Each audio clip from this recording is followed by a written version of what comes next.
경기 의정부에서 60대 남성이 스토킹하던 50대 여성을 살해한 뒤 도주했다가 숨진 채 발견됐습니다. 네, 피해 여성은 앞서서 3번이나 경찰에 스토킹 피해를 신고했지만 끝내 범행을 막지는 못했습니다. 김준석 기자의 보도입니다.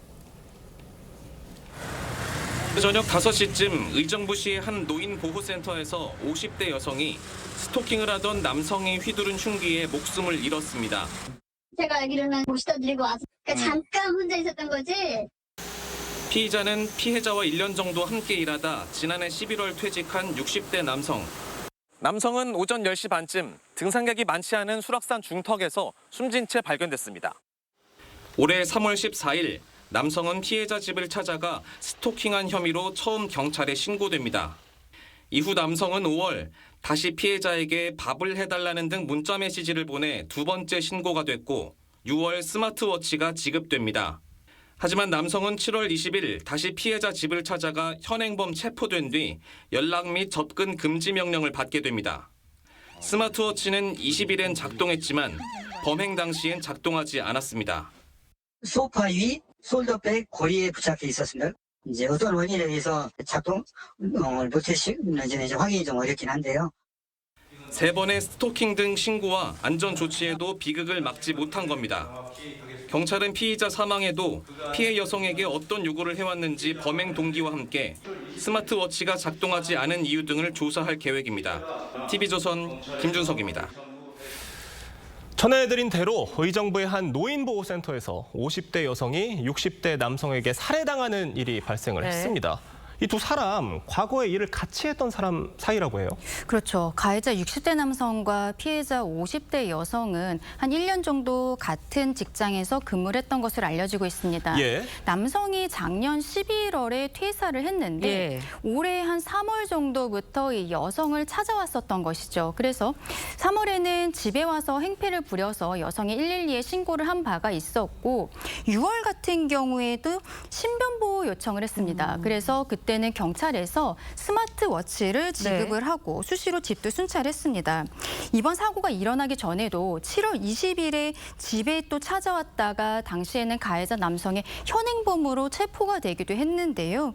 결과적으로는 26일 오후 5시경에 의정부시에 여성이 근무하고 있는 곳에서 흉기에 찔린 채 발견이 되었고 병원으로 옮겨졌지만 결국 사망에 이르게 되었습니다. 네, 뭐 정리를 해주셨지만 앞서서 3번의 경찰 신고가 있었습니다. 그런데 이 50대 여성, 경찰이 지급해준 스마트워치 가지고 있었거든요. 그런 상태에서 스마트워치를 분명히 눌렀지 않았을까라는 생각이 드는데 작동을 하지 않은 건가요? 이 사고 당시에는 누르지 못한 것 같습니다. 그러니까 3번의 스토킹 신고가 있었는데요.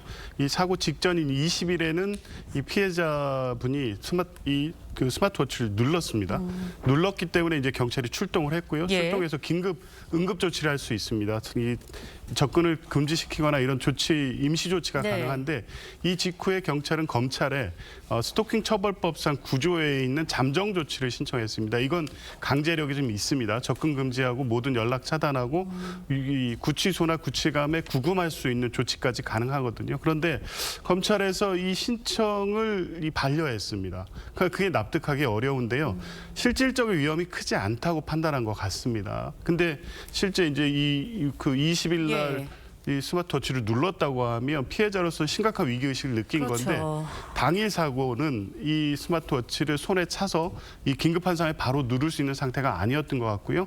가방에 이제 걸어두고 가던 중에 불시에 습격을 받아서 이 안타까운 이 상황이 된 건데 좀 안타깝게 아까 말씀드린 것처럼 검찰이 잠정 조치를 이행했더라면 또 스마트워치를 바로 눌렀더라면 이 사고까지 이어지지는 않았을 것으로 보여서 이번에 이후에 이제 경찰이 수사를 통해서 사건의 진위를 좀 더 확인하겠습니다만 이 자꾸 재발되는 이 스토킹 범죄 사망으로 이어지는 것에 근본적으로 대책을 한번 다시 검토해 봐야 되지 않을까 싶습니다.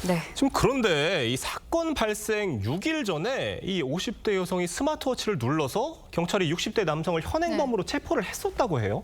그렇죠. 20일에 현행범으로 체포를 하면서 앞서 조 변호사님 말씀해 주신 것처럼 그때 경찰에서는 긴급 응급 조치는 한 것입니다. 예. 이거는 100m 이내 접근 금지라든지 전화 같은 것을 못하도록 하는 조치인데 경찰은 당시에 이것만으로는 네. 부족하다라고 판단을 해서 검찰에 잠정 조치를 신청을 했었던 것이죠. 그런데 검찰에서 만약에 잠정 조치를 하게 되면요. 위치 추적 장치를 부착을 한다라든지 혹은 가해자를 구치소에 유치를 한다든지 이렇게 좀 강력한 그 형태의 예. 모습들을 보일 수가 있는데 그때 검찰이 잠정 조치에 대해서 기각을 한 것입니다.